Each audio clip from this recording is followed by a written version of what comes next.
between myself and General Mokgotsi came in, and it was not meant to be a big issue. After the arrest of those that were involved, now we were somewhere in Cape Town with in an operation. It was Minister Kele then. But the minister came, approached me and said, "Tell me, are you sure the people that were arrested are the right people?" And I said, "I'm quite sure, Minister," because I was involved in the process. I said, "I'm quite sure." He said, "Can I have the team to brief me? Because I am the one who's going to be asked also in other forums, especially the media." I said, "That can be arranged, Minister. Let me arrange it right away." I then contacted the province. Now, in contacting the province, I contacted the Deputy Provincial Commissioner of KZN. Yes, it is indeed true that I was supposed to actually contact the Provincial Commissioner as the Provincial Commissioner of KZN. But I contacted the Deputy Provincial Commissioner simply because of we have been having a good relationship with General Mokgotsi. I never thought he will actually make a big issue out of it. The main reason was, normally when I contact him, you find that he is busy in a meeting. He's chairing a meeting. And normally when he chairs a meeting, either his phone is on silent or is with someone else. Then I would then call the next person who I think can assist. The process, the intention was just to try and make sure that there's not going to be any delay. Now, and I said, "Can you please arrange with the team members and also inform the provincial commissioner?" That was General Mokgotsi at the province. General Mokgotsi later came to me and said, "Hey, General, can you please call the PC yourself because he's not impressed?" I said, "Okay." And I called the PC with all the confidence that I had because I knew we had the relationship, me and him. And then when he responded, he was fuming. He was very angry. And he said, "La, Sibiya, hey, General, you're not going to phone my province and order my people around." And I said, whoa, General, we are not fighting. Nobody's fighting, please. Let's not go there. He says, "You call my people here and you instruct them, you tell them that the minister they must come to head office and I don't know about that thing." I said, "No, sir. General, I'm apologizing, but I just wanted to carry out the instruction." He said, "No member is going to Pretoria. No one is going there. I don't report to politicians." That is what he said. He said, but when he said, "You go tell the minister that I say," I also didn't take it kind that, but we are all trained members of the South African police, and we grew up within the discipline of the police. And from a student, you get trained who must salute who must stand up when who comes in, who must actually salute, who must greet who, how. Now, the way he's heavy and talking to me in an aggressive manner, his tone was very heavy. I didn't take it kind myself. Then I said, "But General, when you order me now and say I must go tell the minister that you are ordering me around now, and in fact, it wasn't meant to be like that. I'm your senior for you to talk to me the way." Then he said, "Oh, I don't know where you're coming with this thing of you being a senior." Then he dropped the phone. Then he followed me with a very long message that tells me that he's appointed in terms of the constitution, and then I'm appointed in terms of the police regulation, and then he's responsible for policing in KZN. From now onwards, you've got nothing to do with KZN. And now I'm being banned by the provincial commissioner to operate in KZN when in fact I'm operating nationally. When you call meetings to discuss the project at head office, his people are not there. KZN is beginning to suffer. The project are not there. The cash in transit people want to know. Cash in transit is high in KZN. We've got hitmen in KZN. We've got drugs at the harbors. We've got a lot of crap. We've got the people burning the trucks. We've got a number of issues that were happening in KZN, and yet we need to intervene from head office and then there's no relationship. So it was, KZN was suffering. So it was a question of, we need to fix this relationship so that at least crime does not suffer. That is how it happened. Is that the, your reference to what you say in paragraph 111 of your statement, page 34?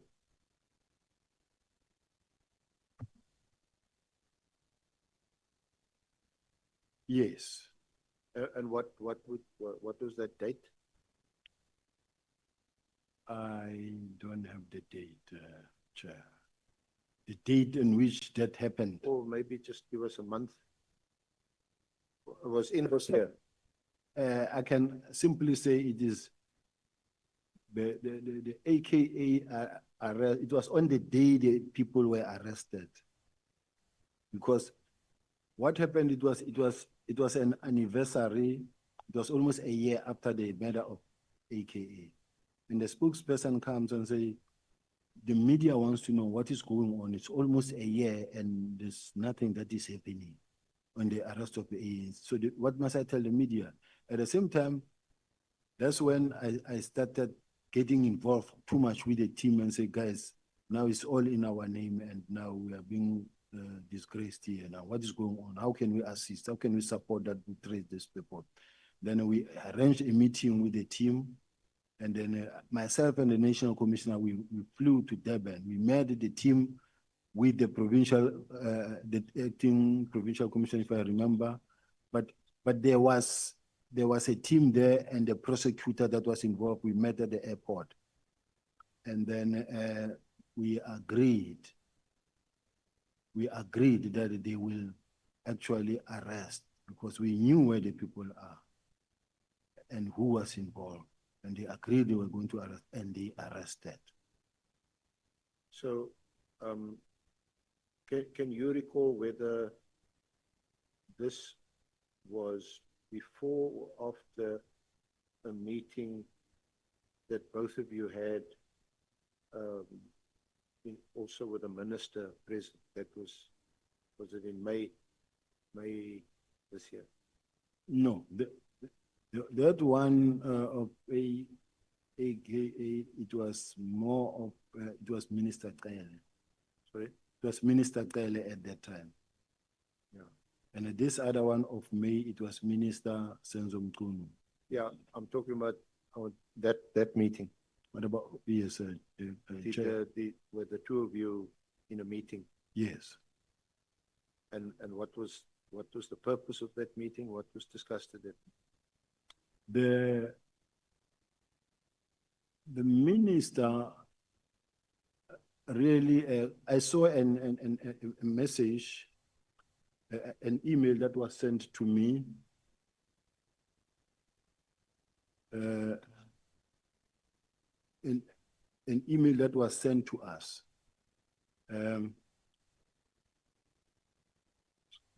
It was the email that was sent to us to say that there is going to be a meeting with the following individuals: the one with the minister and the National Commissioner and myself, and the other one with the National Commissioner, myself, and then Minister General Mokgotsi, and the minister.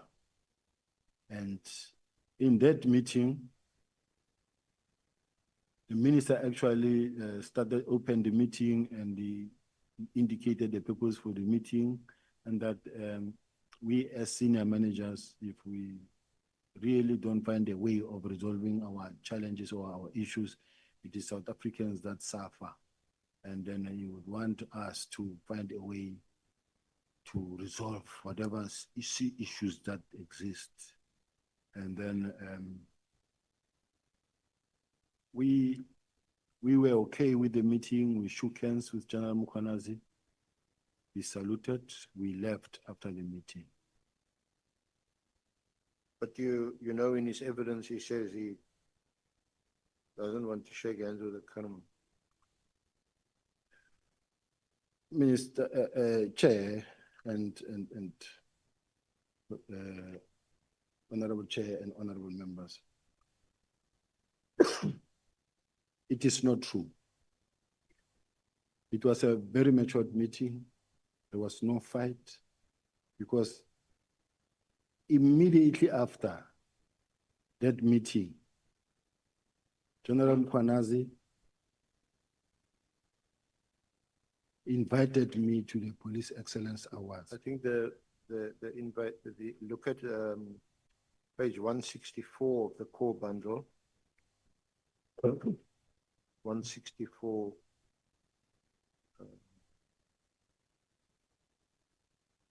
That was on the, it's a meeting for the 6th of June. Or have you got 164 of the core bundle? Maybe you tell us what that is. Yes. Now, Is this after the meeting? this is after the meeting. The meeting is on page, the previous page. Oh, 162.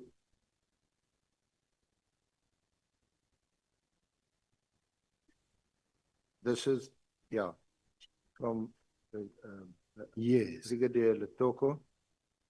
Letoko is in the office of the National of Commission. the National Commission. And it's to Leon Avenant, Colonel, National Commissioner, MLC, KZN Provincial Commission. And also copied to you, Konazi, Sabola, Millicent Giuliani, and the PA for the National Commissioner. Subject, private meeting between the Minister, National Commissioner, DNC, Sibiya, and KZN BC Lieutenant General Konazi. It is dated the 12th of May, 2025. Kindly be informed of the below scheduled meeting of the Minister with NATCOM, DNC, Crime Detection, and PC KZN at Minister's residence in Pretoria. So is that the meeting you refer to? Yes. So Chair. that meeting you say you shook hands, and your recollection is that that was cordial. It is indeed so, Chair. And I'm told that if I check properly on the record, I think the meeting was actually on request by General Mkhwanazi himself that there should be this meeting so that we can address the issues that are outstanding. Now, on the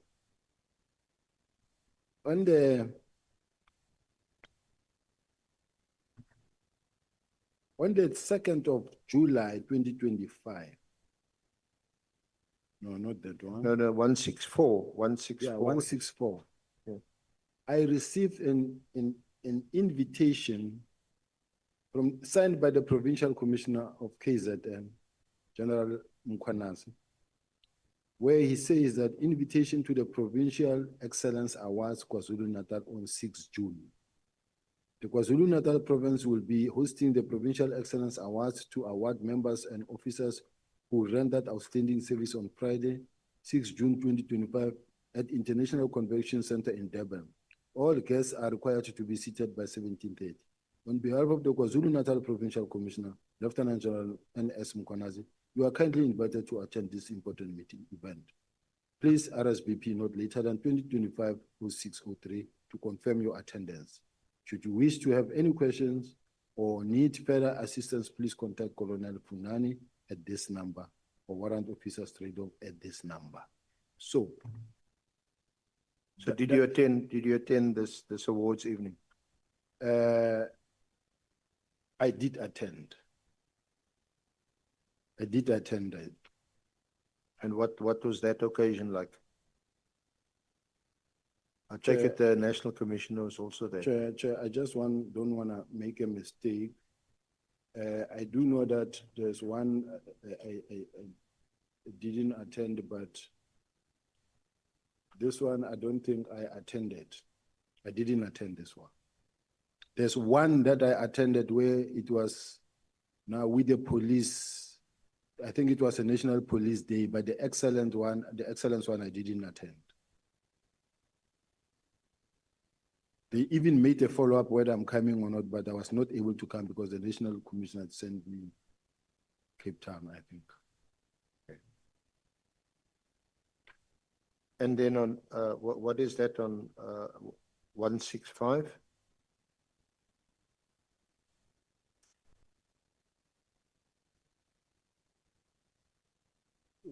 Well, on 165, Chair, This is addressed to you. It's dated this 2nd of July. before I get onto this one, Chair, I want to indicate that even subsequent to that meeting with the minister and General Mkhwanazi, I've shared a stage with General Mkhwanazi when we were going to address the Comrade Marathon colleagues that were going to participate in the Comrade Marathon. It was myself, General Mkhwanazi, and the National Commissioner. This General Mkhwanazi who spoke, then I spoke, then the National Commissioner, giving a message of support to the team. So we've been working together. I've been KZN many a times where we were working together. Even on the 4th, the Friday before the 6th of July, I got a call. The National Commissioner sent me to Parliament. I was on my way to Parliament to go and represent the National Commissioner this side.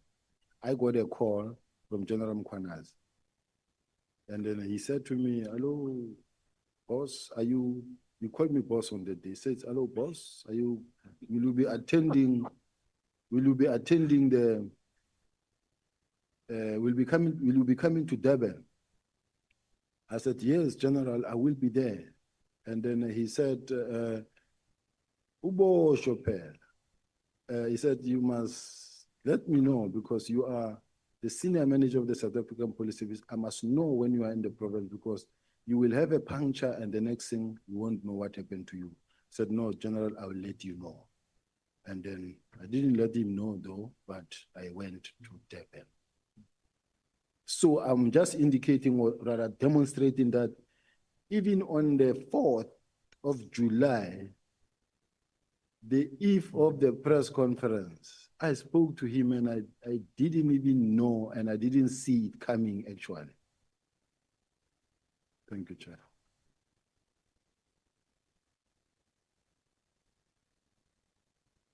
So there's a number of events leading up to the 6th of July, and that includes a private meeting held with the minister where you and him were present. And you say you shook hands, and your recollection is that that was a cordial meeting, and there was nothing untoward at that meeting. That was in May.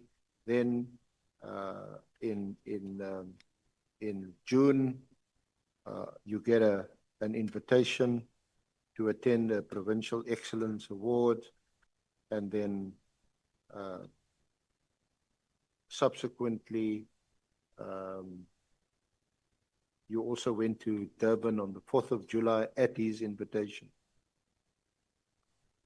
No, I didn't go at his invitation. No, please correct me. He asked me whether will I be coming to KZN. I said, yes, I will be in KZN. There is this event that normally takes place every July in Durban.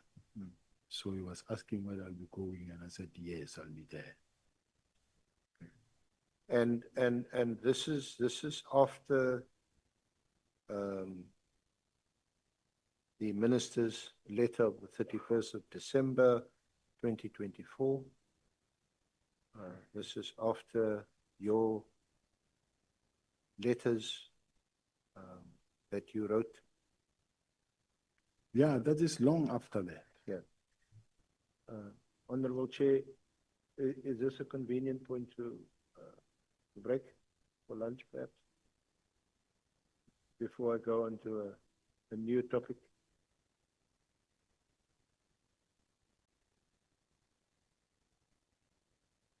As you wish, Chair. Yeah. So before we get to the letter of the 31st of December, Do you know Brown Mokgotsi?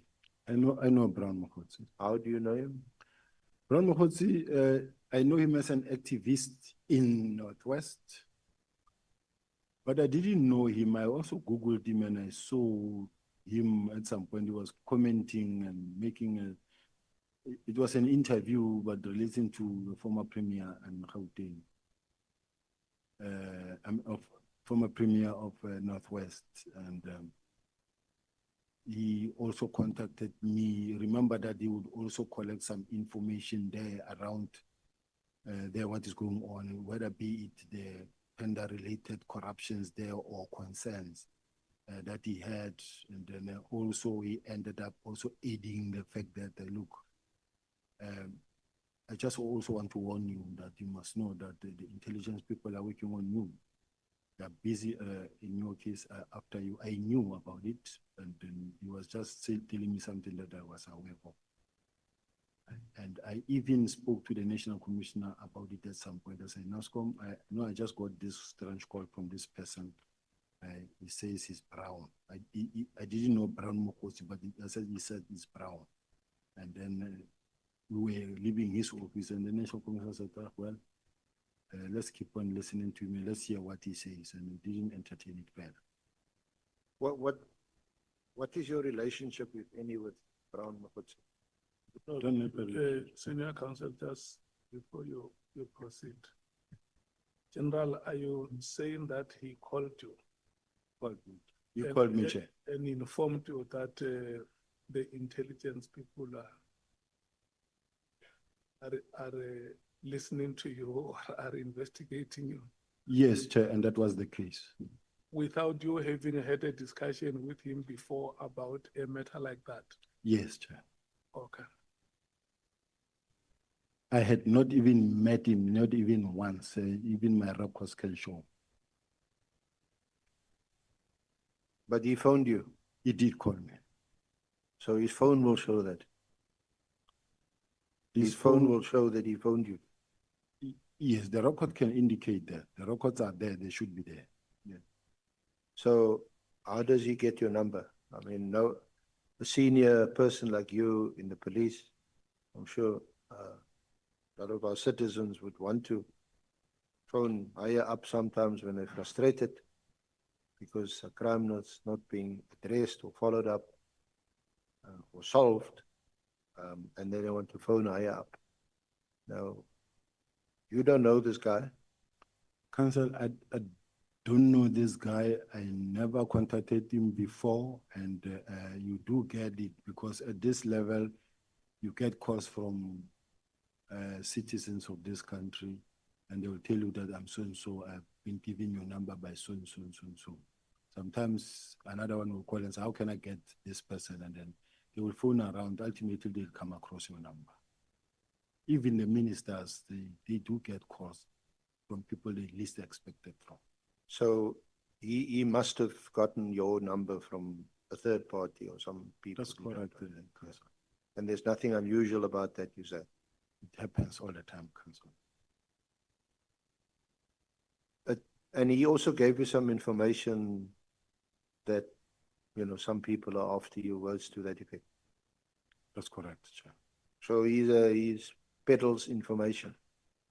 If the council put it that way. Of a political nature. If the council put it that way, that he will call you and tell you that, hey, Chief, be careful, 1, 2, 3, 4 is happening. And then mine is to see how I deal with this information. Okay. And did you ever meet him in person? Yes, twice. When was that and where? The very first time when we went to operate in KZ in Durban, January 8th, we were there on official duties. On? Official duties. Yeah. And then he called and said, "Will you be in Cape Town?" I said, "Yes, I will be there, sir. I will be working." He said, "I'll come greet you because we are going there." I said, "It's fine." And then he did come to the hotel where I was at that time. And he came, greeted me, it was during break, lunch, breakfast, and he left in town. And where was that? Which hotel was that? In Cape Town? Yeah, in Cape Town, in town. But it's one of the Southern Sun hotels. Was that with the January 8th? Yes. Yeah. So he was here. Were you also here for the party celebrations on January 8th? No, I was here on official duties. The top management of the police will be here to run the operations. We are all here, all of us. So you will get a people that you know. I met a lot that I know, and we will greet each other when we met. I had the issue of the Camps Bay, but in Camps Bay, it was actually a friend of mine, Malusi Zondo, that I met at Camps Bay, Tiger's Mill. They were there also eating, and I said, okay, I'll come and see you, and then greeted, and we left. But why would you give audience to someone you don't know? He must have some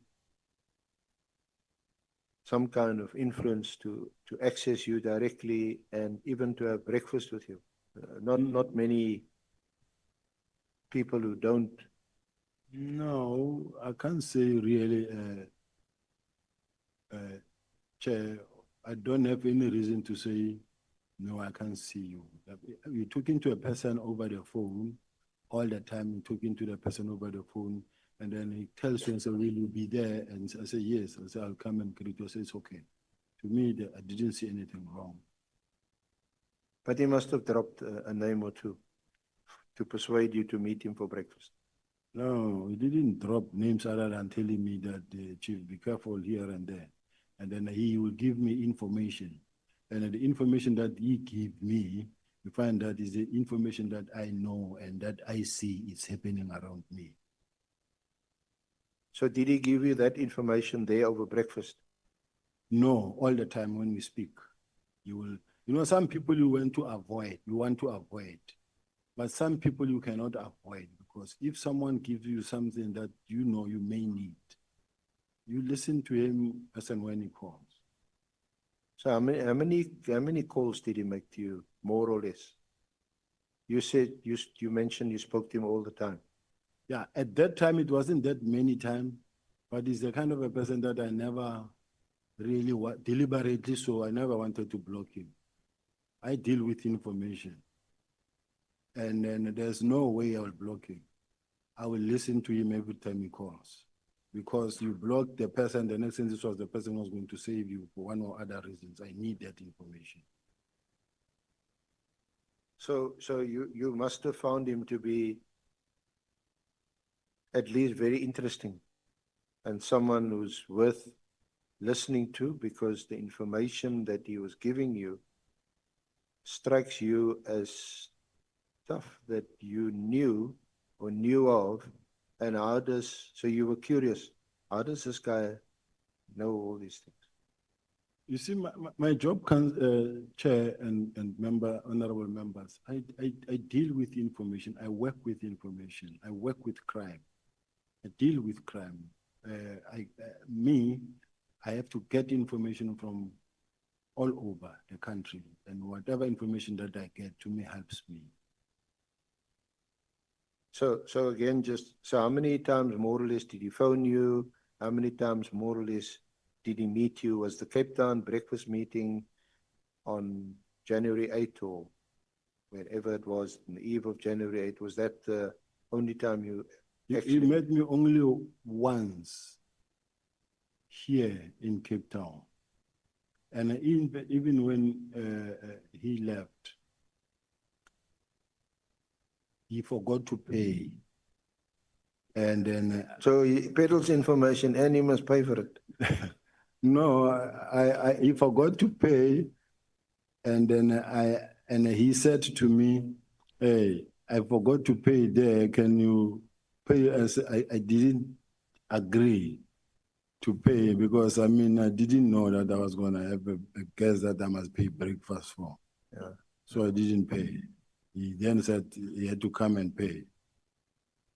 So he's some guy.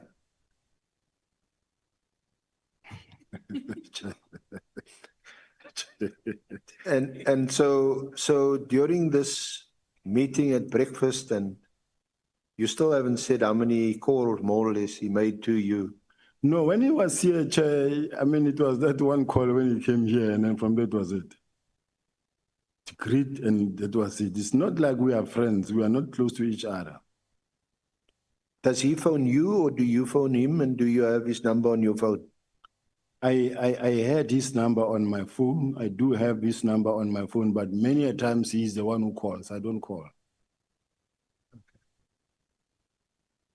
And in these calls that he made to you and the meeting he had, did he mention the name of Matlala to you? No. He never mentioned. It does happen sometimes when he will talk about the issue of Kat who's been arrested and things that he reads on the newspaper. But I will not really entertain him on such cases, you know. Do you know Matlala? I know Kat Matlala. How do you know him? Have you got a relationship with him? No. Before I came back to the police, I didn't know Kat, Mr. Matlala. I didn't know Mr. Matlala, and I got to know Mr. Matlala when he called, asking, wanting to meet. And I said, no, come to the office. When was that call? The call was around about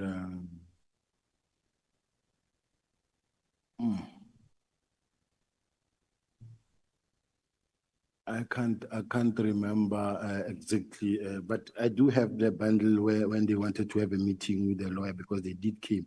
I don't know with my legal team whether we did put. I have it, Chair. If we can maybe like during lunch or after, just produce the paperwork. Unless Can you look at what this is? This is a next to. Thank you, Maria.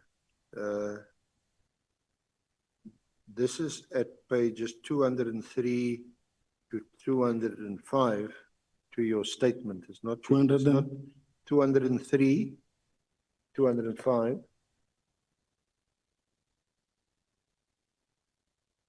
And it's you deal with it in your statement on page 26 from paragraph 81.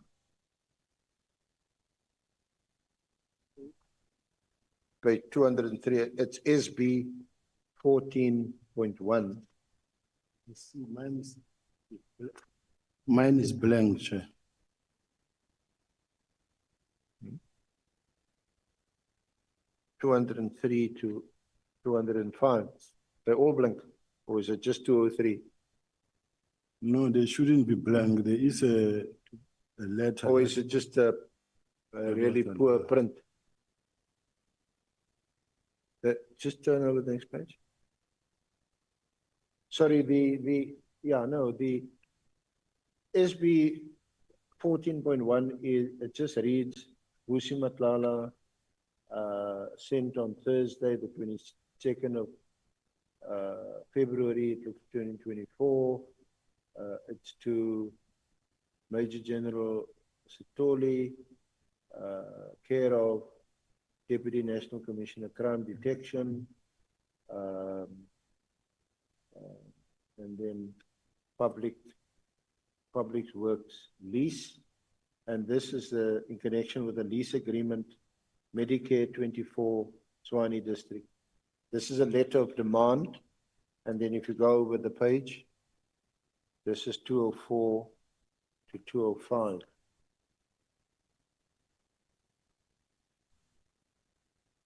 You see that letter?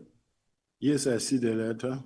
It's dated the 19th of January 2024, and it's addressed to the National Commissioner. It's on the letterhead of attorneys S.J. Ndlovana.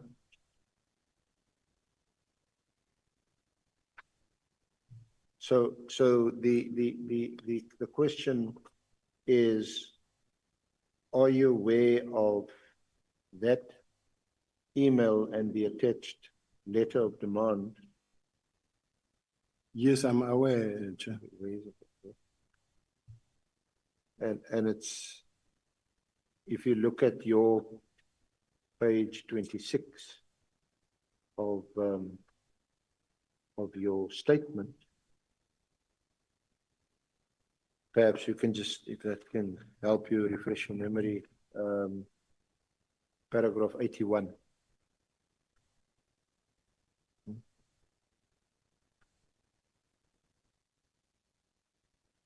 Where you say, I know Musimuzi Matlala as a service provider of the SAPS.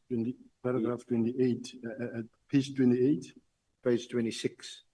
26. Paragraph 81.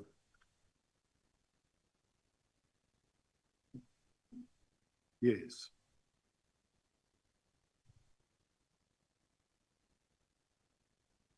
Do you want to read from there, or do you want to? Yes, I do know Vusi Matlala as a service provider of the South African Police Service. He's well known in the South African Police because he was at the time running a hospital at a subs college. As far as I know, he was awarded a healthcare contract at the police. I, however, do not know exactly the detail of the contract because that's between supply chain and it's in another division. And then during about February 2024, when I was acting National Commissioner, Mr. Matlala set up an appointment to visit me at my office. On his visit, Mr. Matlala complained that he has been awarded the tender, but he was not allowed to use the facility and thus not able to deliver in terms of the tender agreement. He also finished me with a letter. He also finished me with a letter addressed to the National Commissioner. And a copy of this letter is attached here to SB 14-1, which is page 203. Yeah, 204 and 5 is the letter. Yes. Mr. Matlala also had a letter from Public Works which confirmed that he received a lease agreement to utilize the building. I then consulted with the National Commissioner on the issue, and his response was that Public Works was not going to tell us on how to utilize our building. So the tender nevertheless continued. My responsibility in this regard was to just give Mr. Matlala feedback on what had transpired when I had informed the National Commissioner, which I did. I did not know Mr. Matlala before the meeting. And did you, what happened with these demands? Do you know whether there were any legal proceedings subsequent to the letter of demand? Not at all. There were no further demand that I'm aware of. What I know is that he kept on working. We met him many times at the college. When there are events at the college, you would have at the stadium where you have your gazebos, you have Metropolitan, Old Mutual, other service providers, gazebos, everyone displaying their own products. And then you will also have Medi24 where they also do high blood and sugar diabetes tests and all that, things like those. So this is a person who was just known by a lot of generals there and other colleagues. So I knew him. Okay. May we please take Honorable Sango. Thank you, Chair. No, just clarity, please, General, through you, Chair. On paragraph 81, which is the facility, and then is it interchangeable with the building? So what is this? Is this the college, the hospital? What was he complaining about? Yeah, you see, every college will have a clinic, or I don't know whether they call it hospital or clinic, so that as the students are busy with training, and should one of them fall ill or injured, but you have a hospital where you can go and be attended to. Now, he was of the view or feeling that he's not being allowed to access the hospital, but yet he's been given a tender. And at the same time, he's been made to fail because now he's struggling to deliver, but At the same time, services are expected from him, but is not being allowed to be able to occupy the facility. That was the basis for the complaint.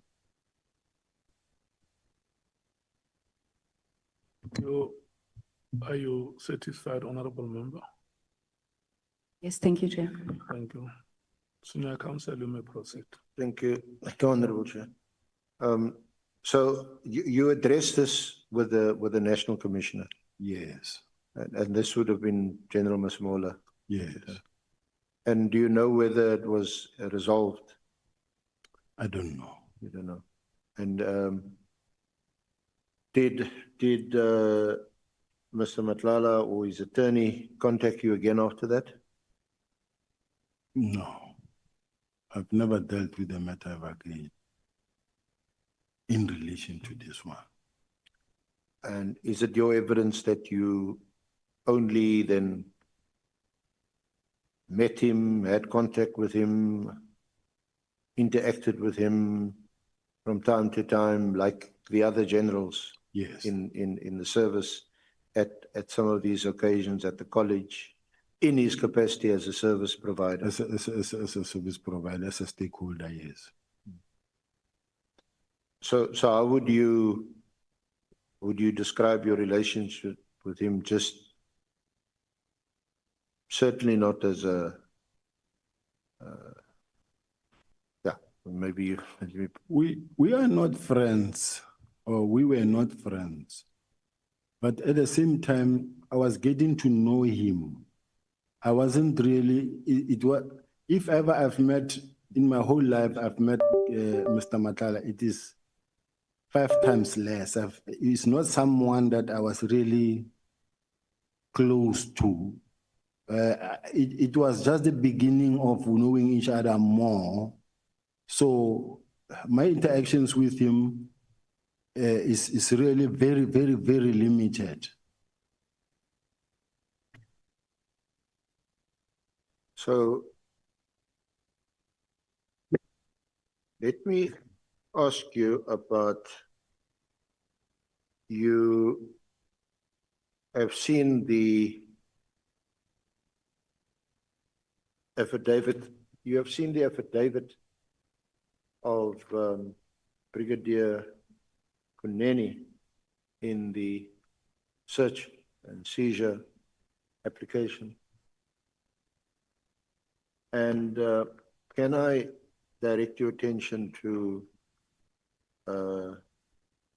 page 20 of the core bundle?